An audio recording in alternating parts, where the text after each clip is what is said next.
अध्यक्ष महोदय, उठा बशाने ताकद वाढते.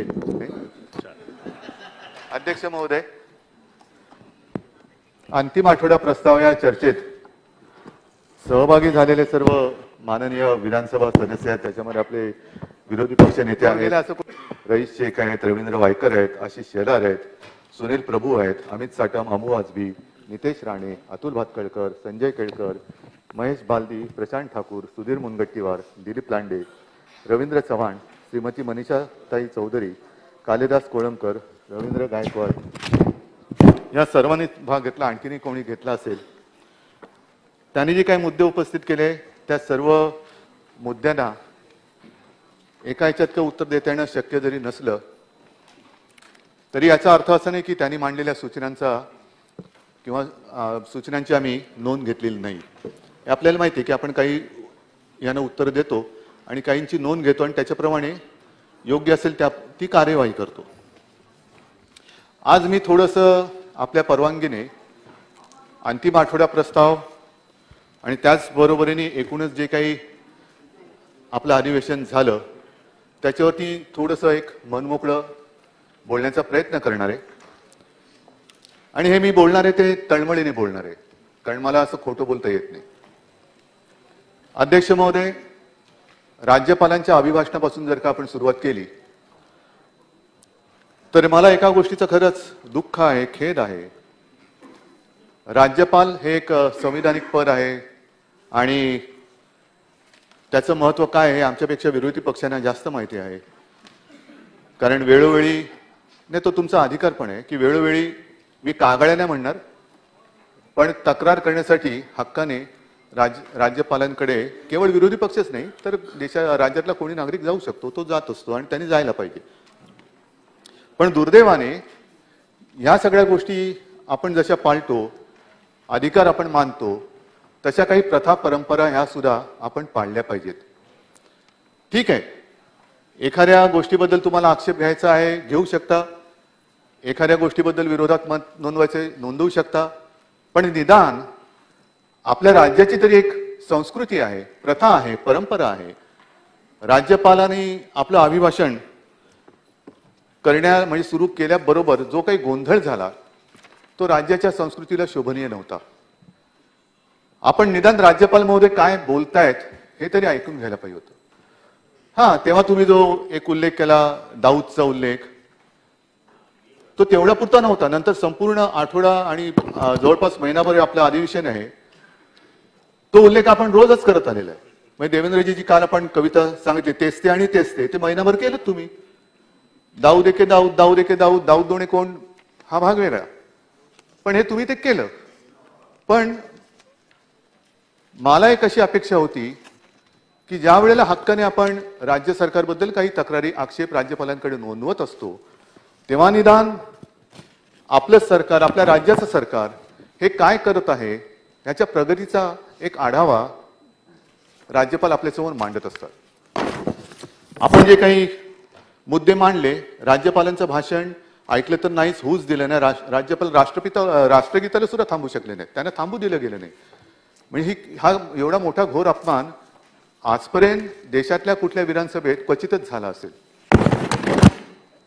पण राज्यपालांच्या अभिभाषणातले मुद्दे जरी आपण पाहिले असते तरी राज्यपालांनी काय सांगितलं की त्यांनी सांगितलं माझे शासन हे समाज सुधारकांच्या आदर्शांचे अनुकरण करते. आता समाज सुधारकांच्या आदर्शांचं अनुकरण करते म्हटल्यानंतर त्यांचं भाषणच ऐकलं नाही तर समाज सुधारक कोण आणि आदर्श तरी काय आणि त्यांचं अनुकरण तरी आम्ही काय करणार, हा एक प्रश्न येतोच. त्याच्यानंतर महत्वाचा होता माझ्या शासनाच्या महाराष्ट्राच्या सीमावर्ती क्षेत्रातील मराठी भाषिक जनतेच्या हक्कासाठी उभे राहण्याचा निर्धार. याच्यासाठी आपण अनेकदा बोलले आणि अनेकदा तुम्ही मान्य पण केलेलं आहे. राहू शकलोय नाही शकलोय पण निदान ऐकायला तर पाहिजे होतं. छत्रपती शिवाजी महाराजांच्या पुतळ्याच्या विटंबनेचा आणि बेळगाव मधील मध्यवर्ती महाराष्ट्र एकीकरण समितीच्या अध्यक्षांवर शाई फेकल्याच्या कृत्याचा माझे शासन तीव्र निषेध करते. आता शासन म्हणजे केवळ एवढंच नाही, आपलं राज्य त्याच्यामध्ये सगळे आले, पण जो जो आपल्या छत्रपतींचा अपमान करेल त्याचा निषेधच नाही तर आणखीन पुढे काय कायद्यानुसार करता येणं शक्य असेल ते करण्याची आवश्यकता आहे. आता पलीकडे राज्य आहे ते शासन आपलं असलं, आपलं म्हणजे ज्यांनी हे भाषण होऊ दिलं नाही त्यांचं असल्यामुळे हे बोलू दिलं नाही की काय, हा एक प्रश्न महाराष्ट्राच्या शिवप्रेमी जनतेला पडलेलाच आहे. त्याच्यानंतर त्यांनी जे सांगितलेलं आहे, आपण काय काय केलं, मग त्याच्यात कोविडमध्ये काय केलं, मग वैद्यकीय ऑक्सिजनची कमतरता असताना राज्याने कसा ऑक्सिजन मिळवला, केंद्राने त्यांना कुठून आणायला परवानगी दिली, हजारो किलोमीटर लांबून ऑक्सिजन आणायला लागला होता. आणि मी स्वतः तेव्हा VC मध्ये बोललो होतो माननीय पंतप्रधानांशी की हे फार जीवघेणा हा प्रकार म्हणजे अंतर. आधी मला काय माहिती नव्हतं, कारण मी काय सर्वज्ञ नाहीये. मी त्यांना विचारलं ऑक्सिजन तिकडनं एअरलिफ्ट करून आणता येतो का, तर अभ्यास झाला आणि सांगितलं की तो अत्यंत ज्वलनशील असल्यामुळे ऑक्सिजन आणता येत नाही, पण निदान रिकामे टँकर आपण पाठवू शकतो. मग रिकामे टँकर एअरलिफ्ट करून तिकडे नेले आणि तिकडनं मग रेल्वेने म्हणा रस्त्याने म्हणा जसं असेल ते आणले गेले. रात्रंदिवस आपल्या शासनाची यंत्रणा ही कार्यरत होती, जिचा मला मुख्यमंत्री म्हणून अभिमान आहे की तीच यंत्रणा आहे. मुख्यमंत्री कोण, मंत्री कोण, कोणी असलं तरी यंत्रणा तीच असते. तीच यंत्रणा ही आपण त्यांना कसं वागवतो आहोत त्याच्याप्रमाणे काम करत असते. बाकी मी इतर काही डिटेल हे काही देत नाही, पण अनेक योजना ह्या त्यांनी सांगण्याचा प्रयत्न ते किंवा सांगणार होते, पण ते ऐकूच दिलं नाही. मग राज्याने काय केलं, पर्यावरण पर्यावरण पर्यावरण सगळेच आपलं एक जसं जेवणात आंबट वरण असतं तसं तोंडी लावायला बोलायला एक पर्यावरण हा भाग ठीक आहे, पण काम कोण करतंय, पर्यावरणाबद्दल खरंच कोणी गांभीर्याने काम करतं आहे का, तर याही बाबतीत मला अभिमान वाटतो आणि आहेच. आणि तो अभिमान तुम्हालाही वाटायला काही हरकत नसावी, कारण स्कॉटलंड येथे झालेल्या 26व्या कॉप परिषदेमध्ये हवामान बदलाचा सामना करण्याचा महाराष्ट्राच्या प्रयत्नांची दखल घेतल्याने अंडर 2 कोलिशन लीडरशिप अवॉर्ड 2021 चा भाग असलेली प्रेरणादायी प्रादेशिक नेतृत्व पुरस्कार आपल्या शासनाने जिंकला आणि महाराष्ट्र हा पुरस्कार मिळवणारे भारतातील एकमेव राज्य आहे हे सांगायला मला अभिमान वाटतो, असं राज्यपाल म्हणालेले आहेत. राज्यपालांना अभिमान वाटतो राज्याचा. त्याच्यानंतर कोविडच्या काळामध्ये जे आपण नाही त्याच्या आधीच आपण शिवभोजन योजना सुरू केली आणि कोविडच्या काळामध्ये काही काळ आपण मोफत दिले, काही काळ आपण 5 रुपयांनी केलं, आता परत ती 10 रुपयांनी दिली, पण 10 रुपयांनी एक पूर्ण जेवण आपण देतोय हे सुद्धा मोठी अभिमानाची गोष्ट आहे. गोरगरिबांना 2 घास हे त्यांना मिळून देतोय, त्यांना परवडणाऱ्या दरात, हे फार मोठं काम करतोय. आणि आजपर्यंत साधारणतः 8 कोटीपेक्षा अधिक थाळ्यांचं वितरण छगनराव आपण या माध्यमातून केलंय. म्हणजे एवढी पोटं आपण भरतोय, तेवढे आशीर्वाद आपल्याला मिळतात. हा अमृत महोत्सव आहे आपल्या स्वातंत्र्याचा, आझादी का अमृत महोत्सव, आणि तो करण्यासाठी शासनाने 500 कोटी रुपये मंजूर केलेले आहेत. आता पहिल्यापासून लक्ष ठेवा, कारण त्याच्यानंतर त्याच्यात सुद्धा भ्रष्टाचार करायची तुम्हाला दिसू शकेल. कारण काही झाले तरी भ्रष्टाचार. काही जणांची एक सवय काय असते, आरशात बघितला तरी आरसा बघितला तरी भ्रष्टाचार झाला. लोकांना कळत नाही ह्याला भ्रष्टाचार कशात दिसला, तर आरशाच्या मॅन्युफॅक्चरिंग मध्ये दिसला. काही लोकांचा गैरसमज होतो की आरशात पाहिलं तरी भ्रष्टाचार झाला, आरसा बघितला. आता अच्युतराव हसणार का काही बोललेलं नाही मी, आरशाच्या मॅन्युफॅक्चरिंग मध्ये भ्रष्टाचार होऊ शकतो ना, पण तो आरसा बघण्यासाठी स्वतःचा चेहरा बघितल्याशिवाय कळणार कसं भ्रष्टाचार झाला की नाही.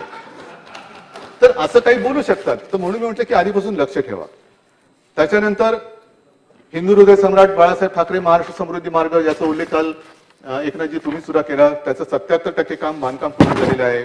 रायगड जिल्ह्यातील रेवस ते रेड्डी सिंधुदुर्गातलं महामार्गाचं चौपदरीकरण आपण करतो आहोत, कॉन्क्रिटीकरण. मुंबईतील सागरी किनारा मार्गाचे 50% काम झाले. पुण्यात रिंग रोड करतो आहोत. 1ली ते 12वीच्या विद्यार्थ्यांना दीक्षा ऍपद्वारे विषयनिहाय अभ्यास साहित्य प्रसारित केले. अशा अनेक गोष्टी आपण केलेल्या आहेत. पण ते काय ना, पण लक्षात कोण घेतो, तुम्ही ऐकायचंच नाही ठरवलं तर ह्या सगळ्या गोष्टी कळणारच नाही. पण ज्यांच्यासाठी करतो आहोत ते नुसते ऐकत किंवा वाचत नाहीत, ते त्या योजनांचा लाभ घेत आहेत आणि आम्हाला त्या जनतेचे आशीर्वाद जे पाहिजेत ते आशीर्वाद आम्हाला देत आहेत. ह्याचं सुद्धा मला एक समाधान आहे. नक्कीच राज्याचा एक शासनाचा प्रमुख म्हणून माझे सहकारी जे काम करतायत आणि विशेषतः या माझ्या शस्त्रक्रियेच्या काळामध्ये आपण सगळ्यांनीच एक सांभाळून घेतलं, पण मंत्री महोदयांनी सगळ्यांनी माझी उणीव न भासू देता सगळ्यांनी उत्तम काम केलं. त्याच्याबद्दल मला त्यांच्याबद्दल एक समाधान व्यक्त करायचं. अनेक गोष्टी आपण केलेल्या आहेत, त्यातल्या काही उल्लेख झालेला आहे. मी याच्यावरती जास्त काही येत नाही. पण जे झाले ते झालेलं आहे आणि ते नाकारण्याचं नाकर्तेपणा कोणी घेऊ नये, करू नये असं मला वाटतं. आता साहजिकच आहे, थोडस नाही म्हटलं तरी मध्ये मध्ये आरोप झाले. सुधीर भाऊ, तुम्ही दरवेळेला छान काहीतरी बोलता आणि मला छान काहीतरी उत्तर द्यावं लागतं. तुम्ही हे शासन आहे कोणाचं, बेवड्यांचं शासन आहे. आपल्या महाराष्ट्राला, शिवछत्रपतींचा महाराष्ट्र, त्यांना मध्य राष्ट्र म्हणालात, बरोबर ना? बरोबर आहे. आता हे मद्य जे आहे, वाईन, हे किराणा मालाच्या दुकानात मिळत, वाण्याकडे नाही मिळत. सुपर मार्केट जिकडे ते कुरूप बंद कपाटांची सोय आहे तिकडे मिळते. आणि आपण चंद्रपूरचे नेहमी मुद्दे मांडता, विदर्भातून आलेले आहात. आपल्या बाजूला मध्य प्रदेश आहे, एका बाजूला मध्य प्रदेश आहे. त्याचं जे काय आहे ती आकडेवारी मी वाचतो, मग त्याला मध्य प्रदेश म्हणणार का तुम्ही?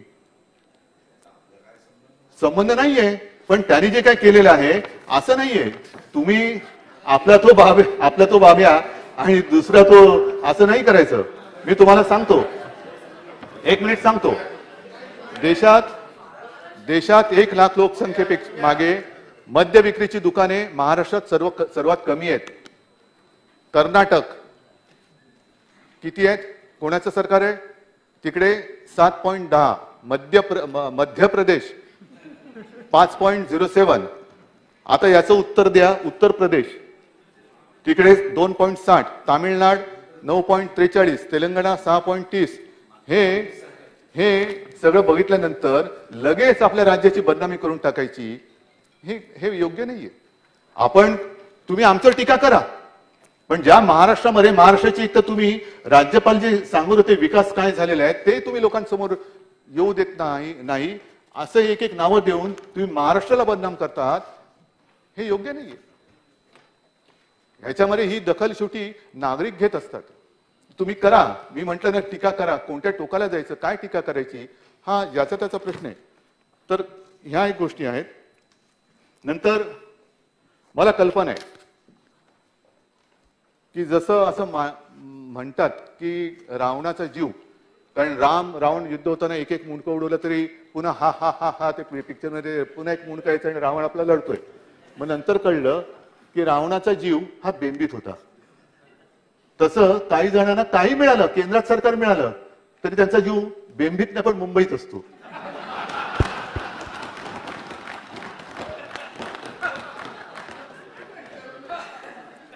तो जीव मुंबईत असल्यानंतर मी समजू शकतो, कारण मुंबई सारखं शहर नाहीये.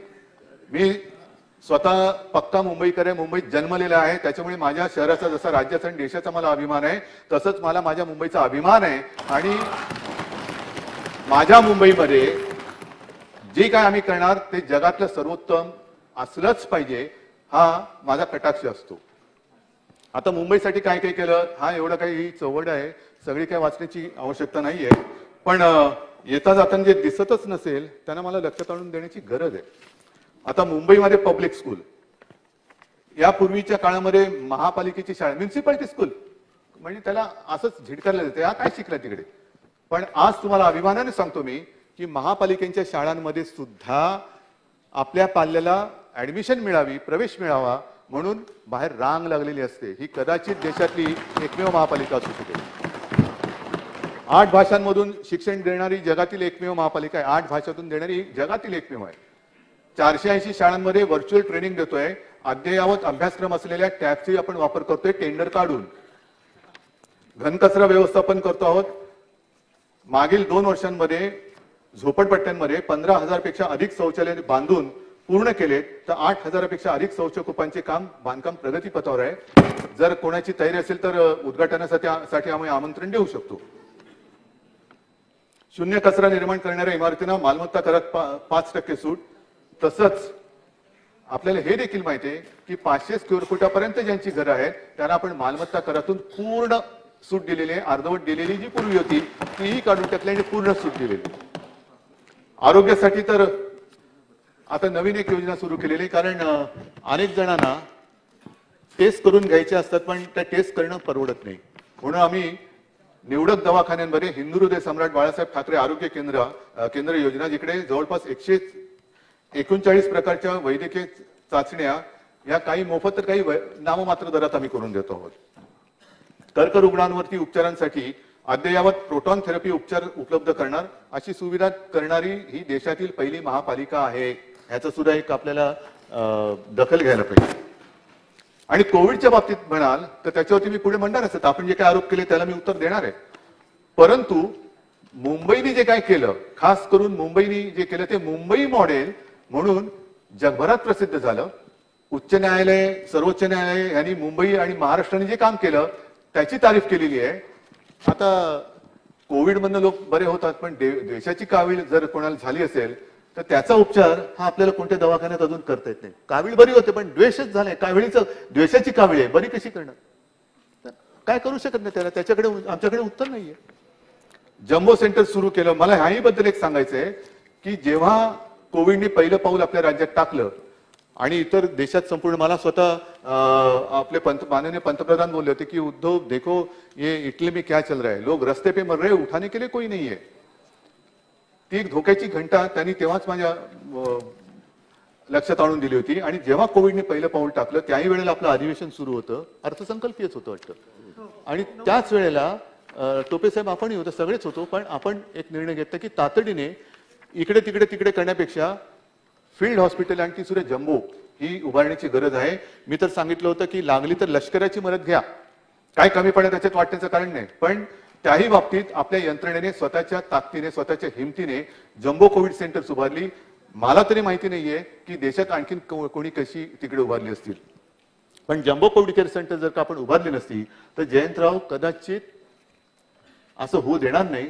पण काही ठिकाणी किंवा एका ठिकाणी झालं की नदीमध्ये मृतदेह टाकण्यात आले, तसं आपण होऊ नाही दिलं. आपण असं होऊ नाही दिलं. आपण जे काय करता येणं शक्य होतं ते केलं आणि या पुढे सुद्धा करू. कोविड येऊ नये, येणार नाही अशी प्रार्थना आहे, पण जनतेच्या हितासाठी आम्ही वाटेल ते करू आणि तसं आम्ही ते केलं.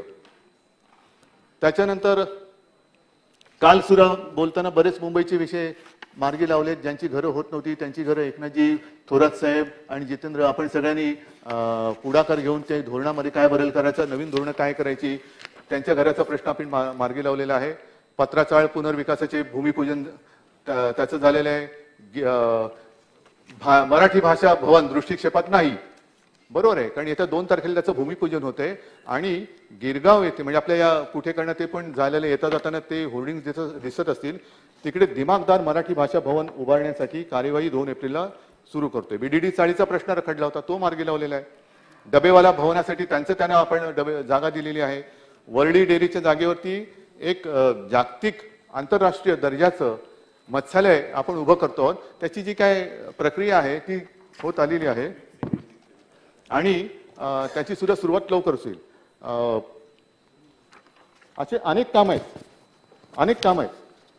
मेट्रोच्या बाबतीत सुद्धा मेट्रो आपण ती आरेची जर जागा वादग्रस्त आहेच, तिला आपण पर्याय मागितलेला आहे कांजूरचा. अजूनही केंद्र काय द्यायला तयार नाही, पण त्याच्यासाठी सुद्धा आपण पर्याय काढून मेट्रोचं काम आपण बंद नाही पडू दिलेलं आहे, आणखीन वाढवतो आहोत. या कांजूरच्या बद्दल मी मागे सुद्धा एकदा बोललो होतो, त्याचा पुनरुच्चार करण्याची गरज नाही.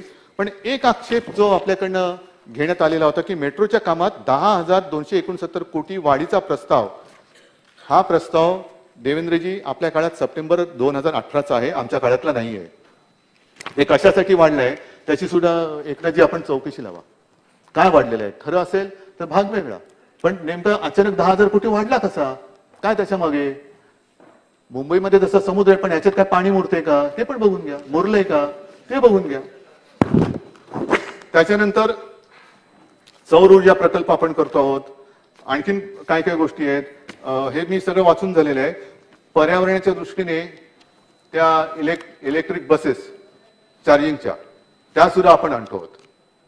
कारण एकूण येता जाताना असं मानलं जातं की काही धूम्रपान करणारे जे असतात त्यांच्या आजूबाजूला बसलो तर जेवढा धूर जाईल त्याच्यापेक्षा रस्त्यावरती जे काय गाड्या जातात हा सगळा धूर, म्हणजे हे सगळी आपली फुफ्फुसं वगैरे निकामी होत होत होत जगण्यापेक्षा वेळेमध्ये जर का आपण सुधारलो तर शाश्वत, ज्याला म्हणतो शाश्वत विकास, शाश्वत म्हणजे काय, पर्यावरणाची एकतर पर्यावरणाची हानी होऊ न देता आणि होणार असेल तर कमीत कमी हानीमध्ये हे प्रकल्प राबवायचे. अशा अनेक गोष्टी याच्यामध्ये आहेत.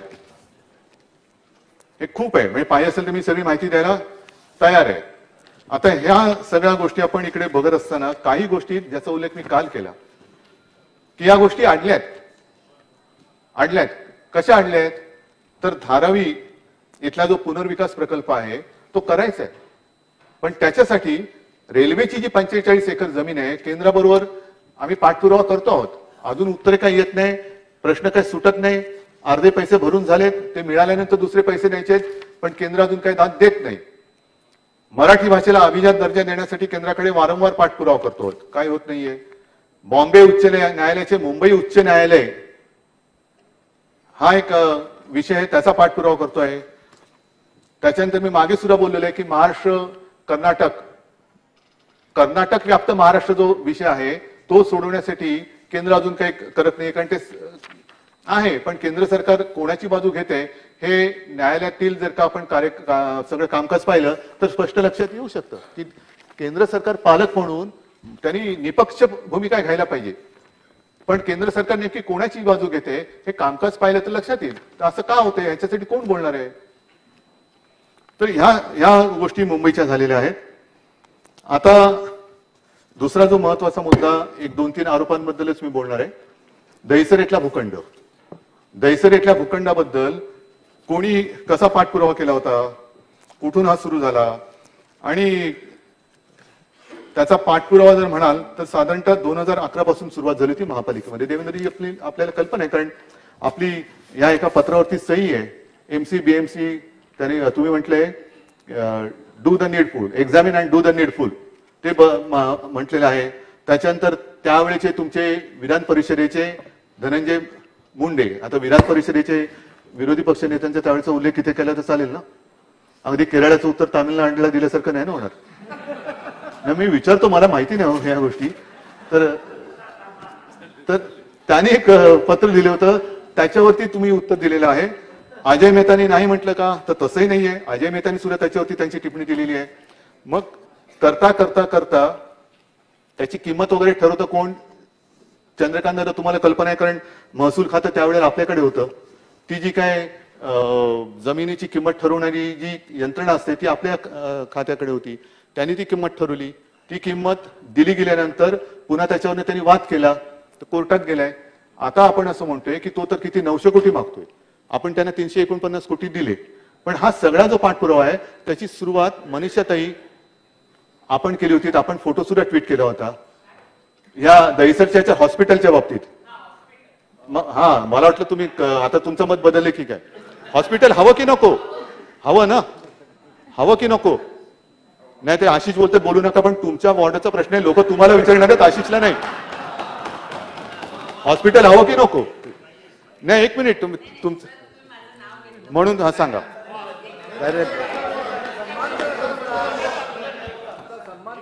मी तुमचा सन्मान करतो, चांगली तुम्ही सूचना मांडली, मी त्याच्या बाजूचा आहे. पण आता हा वाद कोर्टात सगळा गेलेला आहे.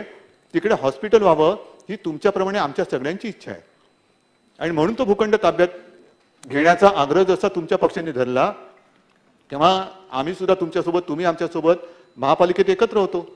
इम्प्रुव्हमेंट कमिटीमध्ये मला वाटतं भालचंद्र सिरसाट यांनी तो विषय आणला आणि तो करत करत इथपर्यंत आणला.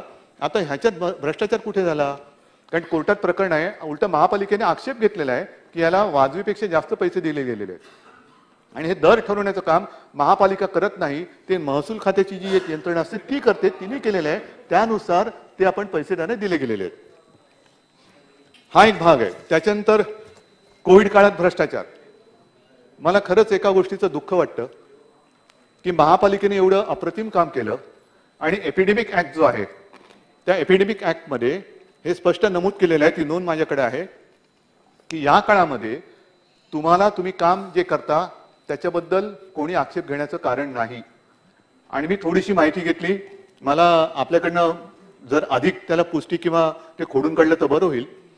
प्रामाणिकपणाने सांगतो की कोविडशी लढताना माननीय पंतप्रधानांनी सुद्धा पक्षभेद विसरून सर्व राज्यांना सारखी मदत केली. मी उघड सांगतो, ह्याच्यामध्ये मी कद्रूपणा करणार नाही. काय किंमत होती पीपी किटची तेव्हा? N95 ची काय होती? मिळतच नव्हते, आणि मिळत होते ते अशा किमतीला मिळत होते, पण काही वेळेला घेण्याशिवाय पर्याय नव्हता. पण केंद्र सरकारने तेव्हा ते आपल्याला मोफत दिले काही काळ. मग केंद्राने काय केलं की एका सेक्रेटरीचा गट तयार केला, आणि त्याला GFR म्हणतो, जनरल फायनान्शियल रूल्स, ते ओलांडून पलीकडे जाण्याची त्यांना मुभा दिली. ती दिल्यानंतर त्या गटाने जशी आवश्यकता पीपी किट कोण आहेत, औषधं कोणाकडनं घ्यायची, व्हेंटिलेटर्स कोणाकडनं, दुर्दैवाने व्हेंटिलेटर्स तेवढे चालले नाहीत, पण करणार काय, जे उपलब्ध होते ते घेतले, घ्यावे लागले. पण त्यांच्याशी वाटाघाटी केल्या आणि ह्या वस्तू ज्या वेळेला गरज होती त्यावेळेला त्या पुरवल्या. म्हणजे टेंडर काढली होती का, आणखीन एका कंपनीला त्यांनी ती जबाबदारी दिली होती HLL, ही मला वाटतं त्रिवेंद्रमला आहे. तर त्यांनी सुद्धा त्या लोकांची वाटाघाटी करून त्या किमती ठरवल्या. आणि पहिली गरज आहे ना, मला एक साधं असं म्हणायचंय की समजा आपल्या समोर कोणतरी बुडतोय, आपल्याला नाही पोहता येत, त्याला काहीतरी वाचवण्यासाठी लाकूड किंवा टायर टाकला पाहिजे, तर टायरचे टेंडर काढत बसणार का आजूबाजूला जो मिळतोय तो पहिला टायर त्याच्याकडे फेकणार? त्याचा जीव वाचवणं ही प्राथमिकता आहे. आणि तेच काम त्यावेळेला महापालिकेने केलं. आणि महापालिकेने मी निश्चितपणाने सांगतो की एकही काम विदाऊट टेंडर केलेलं नाही. शॉर्ट नोटीस टेंडर काढली गेली आणि त्याच्यात सुद्धा जो L1 आला त्याला ते काम दिलं गेलेलं आहे. हे सुद्धा त्यांच्या मागे चौकशा. म्हणजे थोडक्यामध्ये काय, मुंबईचं जे कौतुक सगळे जे झालं, मुंबईने जी आपली धारावीमध्ये काय काम केलं, कसं किती ती झोपडपट्टी आहे सगळ्यांनाच माहिती आहे. एकेका खोलीत 8-8, 10-10 लोक राहतात. काय सुरक्षित अंतर ठेवणार आणि मास्क तरी कुठे घालणार? पण धारावी वाचवली, हे केवढं मोठं काम झालं. सगळे म्हणजे मला तेव्हा केंद्राचं पथक यायचं, ते असं थरथरलेलं असायचं, साहब कुछ भी करो धारावी को बचाना पडेगा, कुछ भी करो, आपको जो करना है करो, आप क्वारंटाईन हे करो, काय कॅम्प काढा, 2-2, 4-4 लाखांना तिकीट टाकायला लागलं तरी चालेल, पण तुम्ही काहीतरी करा. पण अभिमानाने हे सुद्धा सांगेन की महापालिकेची यंत्रणा ही महापालिका आयुक्तांपासून तळागाळातल्या त्या कर्मचाऱ्यापर्यंत धारावीत उतरली आणि त्यांनी धारावी वाचवली. ह्याचं कौतुक कोणालाच नाही. कौतुक नका करू, पण निदान एक ती जी काय म्हणे ना, घरच्या म्हातारीचे काळ, ते तरी होण्याचं पाप करू नका. महापालिकेने काम केलं. हा, जिकडे तुम्हाला वाटलं की इकडे उणी राहिली सांगा तुम्ही, पण भ्रष्टाचार केला, कुठे भ्रष्टाचार याच्यामध्ये? तसंच तुम्ही आणखीन एक जो मुद्दा काढला तो STPचा, जो शहराच्या दृष्टीने अतिशय महत्वाचा आहे आणि तो झालाच पाहिजे, तो करणारच. पण आमचं सरकार येण्याच्या आधी 8 ते 9 वेळा ही टेंडर काढून रद्द करण्यात आली. त्याची कारणं सुद्धा सगळ्यांना माहिती आहे, कारण महापालिका आम्ही बघत होतो, सत्तेत सुद्धा आम्ही तुमच्यासोबत होतो.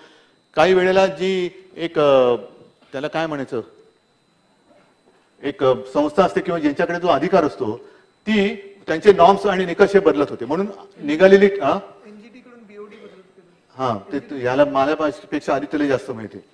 तर त्यांनी ते निकष बदलले म्हणून टेंडर आपल्याला रद्द करावी लागली. मग हे सरकार आल्यानंतर पुन्हा टेंडर काढली.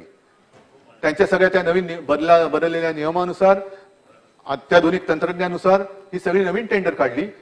उघडल्यानंतर असं लक्षात आलं की जेवढी किंमत आपल्याला एक प्रस्तावित होती, एवढ्या किमतीमध्ये व्हायला पाहिजे, त्या किमतीच्या 60 ते 75% ही अभाव आली. 60 ते 75%.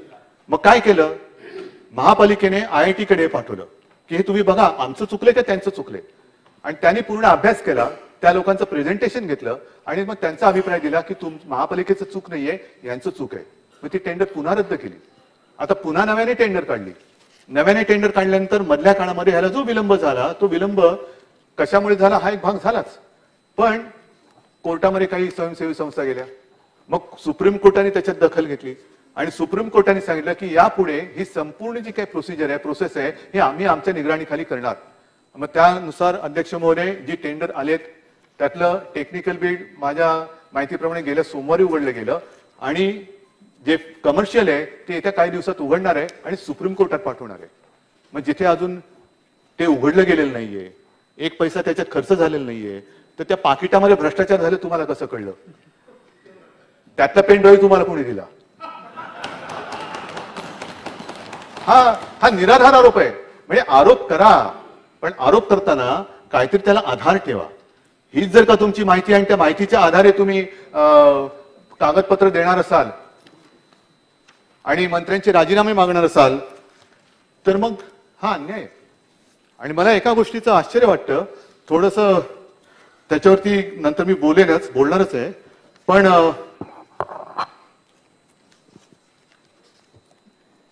ह्या अधिवेशनाच्या सुरुवातीच्याच दिवसांमध्ये, कारण अर्थसंकल्पीय असल्यामुळे माननीय अर्थमंत्र्यांनी आपला एक पंचसूत्रीच्या आधारे सगळे जे जीवनावश्यक गोष्टी आहेत, म्हणजे आरोग्य असेल, त्याच्यानंतर रोजगार असेल, आणखीन काय असेल, त्या अनुषंगाने एक अप्रतिम असा अर्थसंकल्प मांडलेला आहे. अप्रतिम आहे, म्हणजे चांगलं आहे. जे काय आता करता येणं शक्य आहे या सगळ्या कठीण काळामध्ये त्या सगळ्यांची दखल घेऊन तो अर्थसंकल्प मांडलेला आहे. त्याचं मी काय आता पुनरुच्चार करणार नाही, कारण त्याला व्यवस्थित त्याच्यावर चर्चा झालेली आहे आणि स्वतः अर्थमंत्री मंत्री महोदयांनी त्याच्यावरती उत्तर दिलेलं आहे. आता मला काय म्हणायचंय, हे थोडं सगळं झाल्यानंतर प्रतिमा आणि बदनामी, टीका मी समजू शकतो, मी टीकेला घाबरत नाही, अजिबात नाही, आणि बदनामीला पण घाबरत नाही, कारण मी जो आहे हा असा आहे आणि तो लोकांना मला माहिती आहे मी कसा आहे, त्याच्यामुळे बदनामीला घाबरत नाही. पण बदनामी करताना कोणत्या थराला जाऊन करायची? नवाब मलिकांचा राजीनामा, जर दोषी असतील, संबंध असतील, बघू ना काय करायचं. पण तुम्ही आरोप करायचे आणि असे आरोप केले ज्याच्यात तथ्यहीन आरोप करायचे आणि एवढ्या वेळा बोलायचं की जणू काही ते सत्य वाटायला लागतं. म्हणजे एका गोष्टीचं मला दुःख काय वाटतं किंवा आश्चर्य वाटतं की केंद्रीय ज्या काही संस्था आहेत त्या एवढ्या पोकळ झाल्या का की नवाब मलिक हा दाऊदचा हस्तक संपूर्ण मुंबईत देशात सगळीकडे फिरतोय, 4-4, 5-5 वेळा निवडून येतोय, मंत्री बनतोय, तरी केंद्रातल्या यंत्रणेला माहितीच नाही, केंद्राच्या यंत्रणेला माहितीच नाही. आहेच तसंच आहे. केंद्राच्या यंत्रणा मग करतात काय? नुसतं थाळ्या वाजवा, दिवे पेटवा, दिवे घालवा, हे करायचं. मग जे काय दिवे लागताय त्या दिव्याच्या प्रकाशात तरी बघा ना दाऊदचा माणूस कोण कोण आहे. पण एक मी समजू शकतो की तिरंदाज जो असतो तो लक्ष्यभेद करतो, तो बाण त्याला असतं, त्याचं कौशल्य असतं, बाण त्या लक्ष भेद करणार असलं पाहिजे, भेद करणार असला पाहिजे. पण आता काय होतंय, त्या बाण म्हणजे त्या एजन्सीज आहेत, त्यांना हातात पकडून लक्षावरती जाऊन खुपसलं जाते की हे तुझं लक्ष आणि हे तुझं शस्त्र सगळं. म्हणजे त्याची मला देवेंद्रजी तुम्हाला खरं केंद्राने घ्यायला पाहिजे, रॉ, सीबीआय, आणखीन काय काय काय काय, म्हणजे काम अधिक वेगाने होईल, अधिक वेगाने होईल. कारण ती माहिती ईडी कडे तुम्ही दिलीत असं तुमचं मी कुठेतरी वक्तव्य वाचलं. म्हणजे ईडी एवढी बेकार लोक आहेत का तिकडे, त्यांना काहीच माहिती नाहीये. द्या माहिती द्या, कोणाला याला ठोकायचे ठोकतो, त्याला ठोकायचे ठोकतो, माहिती दे ठोकतो. म्हणजे माहिती देणारे तुम्हीच, आरोप करणारे तुम्हीच, चौकशी करणारे तुम्हीच. मग त्यांच्याप्रमाणे शिक्षा पण हेच करतात. कारण होणार काय की असे सगळे कडक केसेस करून दिल्यानंतर न्यायालय तरी काय करणार? आमचा न्यायदेवतेवरती विश्वास आहे, पण सगळं यंत्रणा ह्या अशा राबवणार, म्हणजे ती ईडी आहे का घरगडी आहे हेच माहिती नाहीये, हेच कळत नाहीये. आणि मी तसं यावेळेला अधिवेशनामध्ये मध्ये मध्ये येऊन गेलो, माझ्या ऑफिसमध्ये बसून कामं सुरू होती. पण येता जाताना हा गंमत वाटेल पण गमतीचा विषय नाहीये. कारण मी बोललो ना तेच आणि ते दाऊद आणि जुते, मला वाटलं पूर्वी एक दाऊद शूज होते, तो पण घोटाळ्यात गेला म्हणा. पण ते दाऊद शूजची एजन्सी नवीन कोणी घेतली का? कारण दाऊद आणि जुते.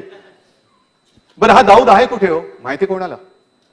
म्हणजे एखादा निवडणुकीसाठी विषय किती काळ घेणार तुम्ही? जसा राम मंदिराचा विषय इतके वर्ष तुम्ही घेतलात, आता ह्याच्या पुढे दाऊदचा घेणार आहात का? म्हणजे आधी रामाच्या नावाने मत, आता दाऊदच्या नावाने मागणार आहात का? हे काय चाललेलं आहे? बरं दाऊद जो आहे कुठे आहे माहिती तरी आहे का? कोणालाच माहिती नाही. असेल तर मला आणत का नाही? कारण मागे मला आठवते गोपीनाथ मुंडे आपले उपमुख्यमंत्री होते, त्यांनी सांगितलं की दाऊदला आम्ही फरफटत आणू. आता आपण त्याच्या मागे फरफटत चाललोय आणि त्याचे हस्तक शोधतोय. कुठे हस्तक? तू हस्तक आहे. पण मला तरी आठवत नाही, तुमच्याकडे माहिती असेल तर सांगा, ओबामाने ओसामाच्या नावाने मतं मागितली होती का? त्यांनी निवडणुकीत त्याचा उल्लेख केला होता का? पण ते जे कावस पाडले, देशावरती हल्ला, आम्ही बोलतो पण हल्लेखोराचं काय करतो? ओबामाने कोणाची वाट नाही माहिती, परवा नाही केली. पाकिस्तान काय केलं, ढग आहे तर त्याच्या आडून हेलिकॉप्टर पाठवायचं का, असा थिल्लरपणा नाही केला. थेट त्यांचे ते जवान पाठवले आणि घरात घुसून त्या लादेनला मारला. ह्याला म्हणतात मर्दपणा. कान्या मारत दाऊदला उडवा ना, मूळच उकळून टाका. अजूनही आम्ही बघतोय कोण कोण कसं येते, त्यांचे अंडरवर्ल्ड शिकेचे संबंध आहेत, मग ते कोण त्याचं हस्तक आहे. जा घुसा दाऊदच्या घरात घुसून त्याला मारा, जसं ओबामाने ओसामाला मारलं तसं. ह्याला म्हणतात मर्दपणा, ह्याला म्हणतात हिंमत. पण काही न करता नुसतं तुम्ही जे आमच्यावर आरोप करतायत, मी पुन्हा प्रामाणिकपणाने सांगतो की देशद्रोह्यांच्या विरोधात आम्ही आहोतच, त्याच्याबद्दल कुठेही दुमत होण्याचं कारण नाही.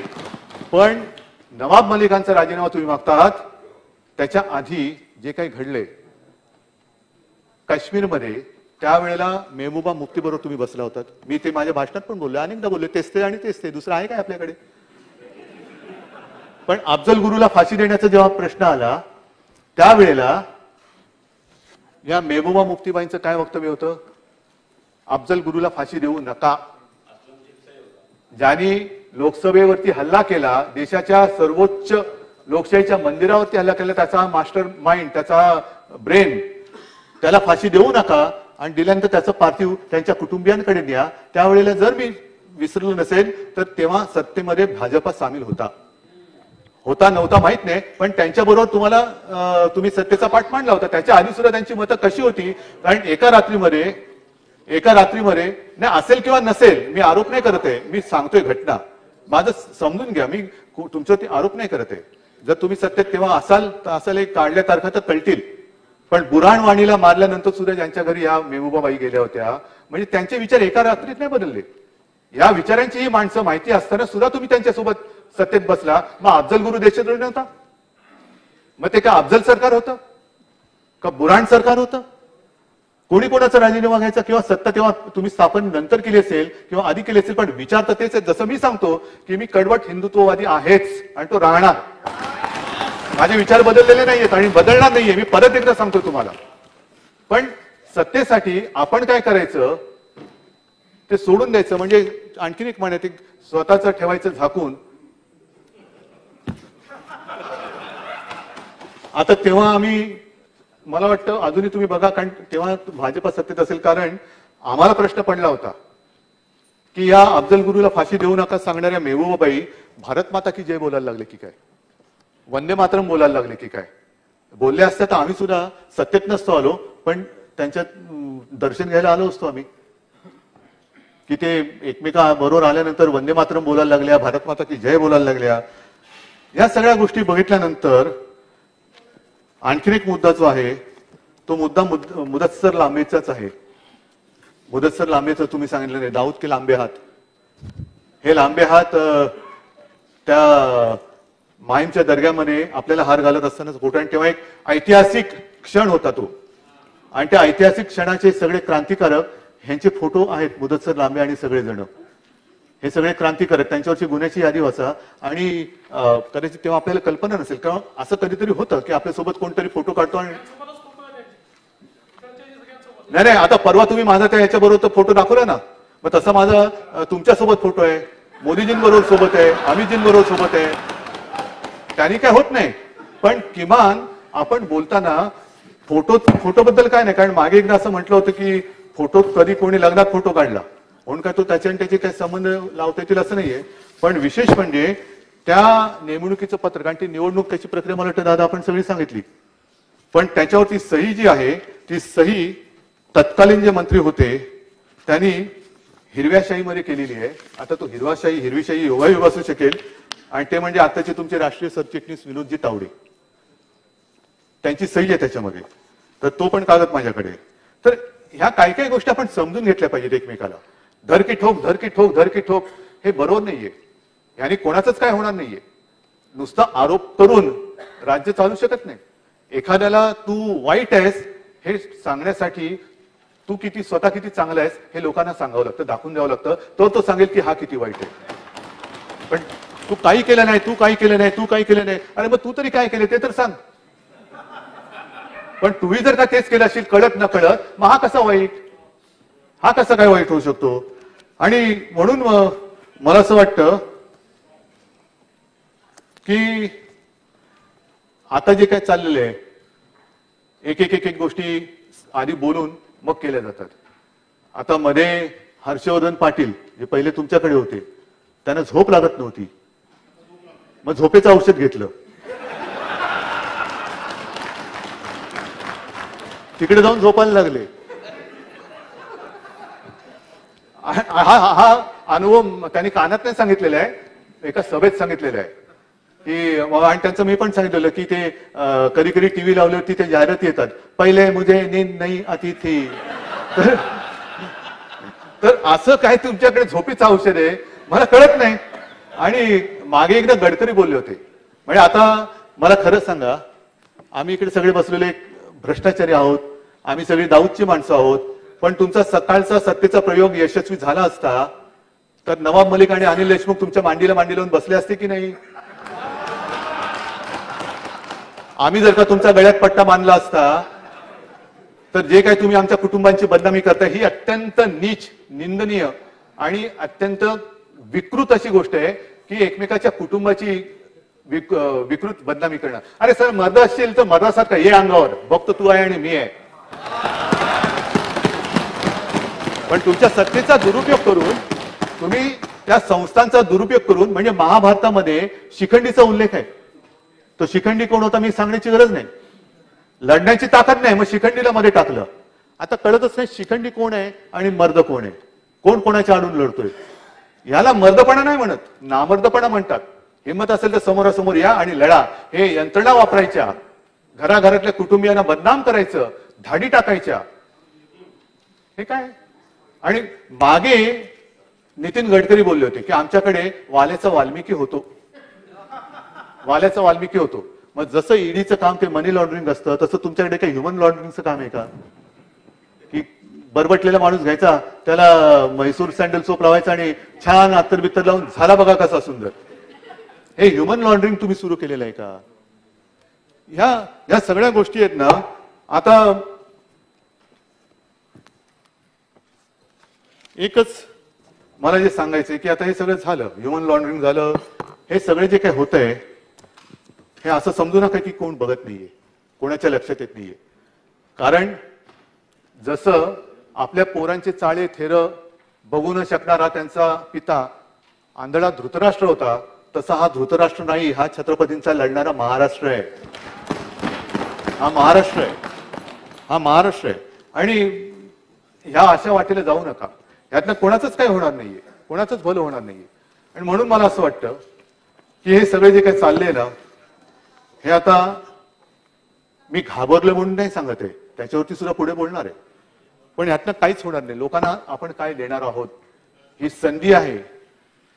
अनेकांची स्वप्न इथे येण्याची असतात, ती संधी प्राप्त त्यांना होत नाहीये. आपल्याला संधी मिळालेली आहे.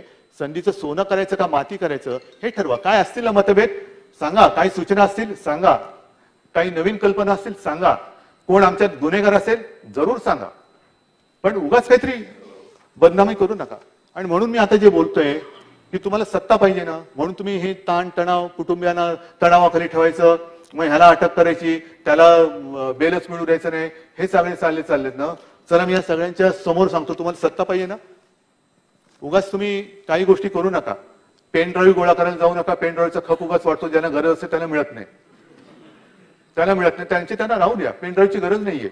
मी म्हणतो मी तुमच्या सोबत येतो, मी येतो तुमच्या सोबत, सत्तेसाठी नाही येत.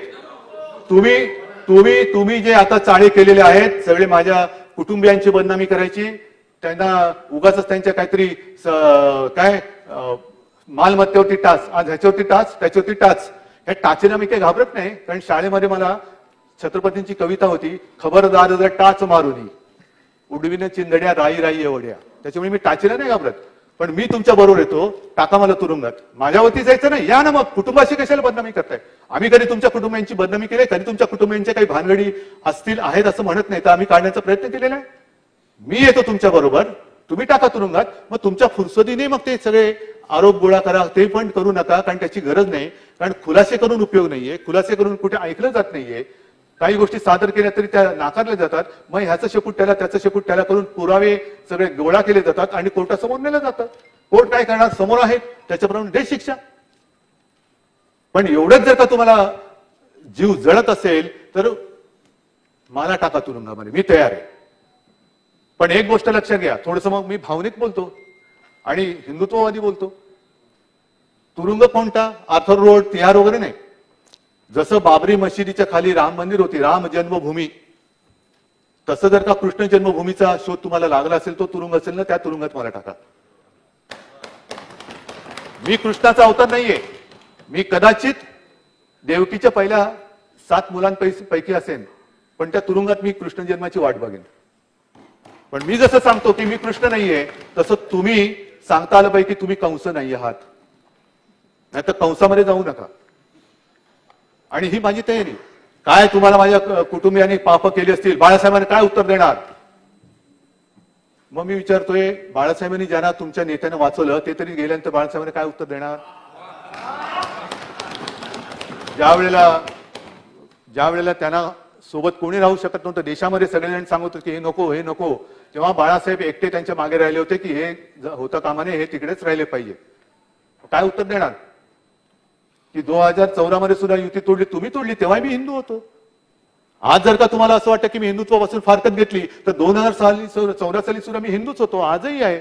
आणि मी लपवलं नाही, माझ्या सगळ्या सहकार्यांना माहिती आहे, सगळ्या सहकार्यांना माहिती आहे. पण तुरुंगात टाकणार असाल तर सगळी जबाबदारी मी घेतो. माझ्या शिवसैनिकांची सुद्धा जबाबदारी मी घ्यायला तयार आहे. सगळ्यांच्या वतीने मी पाप घेतो, मला टाका तुरुंगात. पण जे शिवसैनिक बाकी सगळ्यांनी जेव्हा शेपट्या घातल्या होत्या, तेव्हा 92-93 साली ज्यांनी जीवावरती उदार होऊन जी मुंबई वाचवली, त्या शिवसैनिकांना सोडू नका. आणि आम्ही ऐकतोय म्हणून मला ते कळतच नाही, ते ह्या यंत्रणेचे दलाल आहेत की प्रवक्ते आहेत. हा तुरुंगात जाणार, अनिल देशमुख तुरुंगात जाणार, गेले तुरुंगात. नवाब मलिक तुरुंगात जाणार तुरुंगात. आता अनिल परब तुरुंगात जाणार तुरुंगात. उद्या किशोरी पेडणेकर टाकणार. हे काय? कुठे कायदा सुव्यवस्था आणि लोकशाहीचा खून?